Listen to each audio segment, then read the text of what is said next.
This is reposted. Andrew, we're going to continue the theme of getting big time week here on the Reposted podcast. Just going through the authors that have told us they're not, or big time this and are not appearing on the show. Charlie Mackesy wrote a book that's been on the New York Times bestselling list for 42 weeks. It's called The Boy, the Mole, the Fox, and the Horse.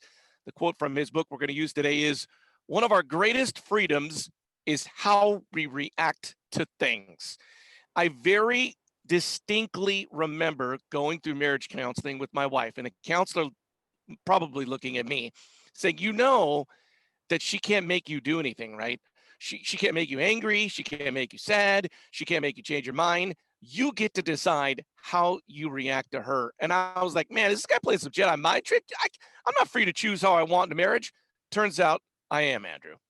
I don't know if this is by design or not, but you started off this episode talking about how you're hurt that we got big time. And I think it's up to you to choose how we react to this non-response from author Charlie. So was that by design? It wasn't necessarily by design. I'm not chapped. I'm just continuing the theme of us getting big timed. That's all. Well, as someone who professionally gets rejected, I think it's not that big of a deal. Just keep going. I do like this, and it's hard to do that in the moment. I was frustrated yesterday. I was carrying something, and I guess I did make the choice not to do it, but I was carrying this new like serving platter, and I wanted to throw it, and I didn't. So I guess I have the choice to do that. But in the moment, sometimes I've been enraged before, and sometimes you can't control how you act. So what do you do when you're overcome with emotion? You know, I was just thinking, how different would the world be if everybody before they reacted to anything had to take 3 deep breaths? Like, how different would the world be? Well, I think my first thought on that was sports would be really boring. I have to react to a 100-mile-per-hour pitch. I got to breathe real quick. No, but you're right. People would be a lot better. Do you think that it's a learned skill to be able to control your emotions, or do you think this is how you're programmed? Oh, it's got to be. You got to be able to learn that, right? Yeah, or it's practice. It's like a muscle. Like you can learn it and forget it. I think about kids having tantrums. Like kids emotions hit them. They don't know how to handle it, and maybe taking deep breaths, having perspective on life is important.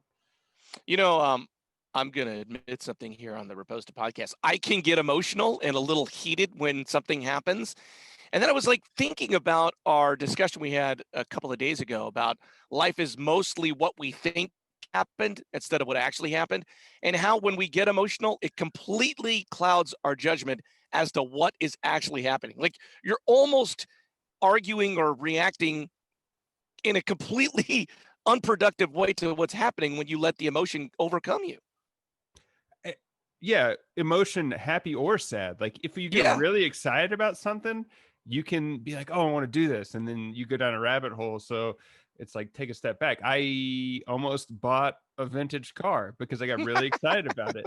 And I took 2 days to sleep on it, and I decided not to. But like this euphoric feeling that you get by doing something positive also can overtake you. You know, it's funny. I have recently instituted a 2-day before I buy something on Amazon policy for myself.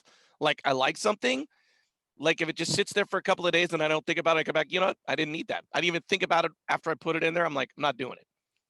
I don't have that policy, but what was the last thing you bought on Amazon? I think I bought a book. What?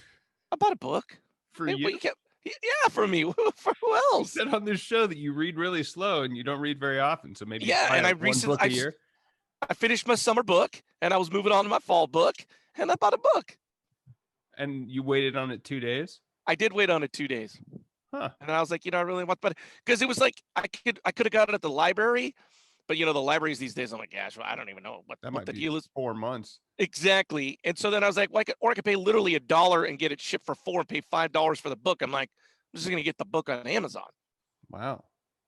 The 2-day rule on a $5 purchase. Last thing I bought was a posture correcting harness to help my posture. Oh, I had a comment saying you have bad posture. knee-jerk reaction. I went on Amazon and I bought it 8 minutes later. So maybe Maybe you need a 2-day. I don't know. I don't want to tell you how to run your life, but maybe you need a 2-day pause. well, if you have things in your Amazon shopping cart, please reach out. You can find us at Reposted Podcast on Facebook, Twitter, or Instagram. I'm Andrew Keller for the Chinchilla saying thank you for stopping by.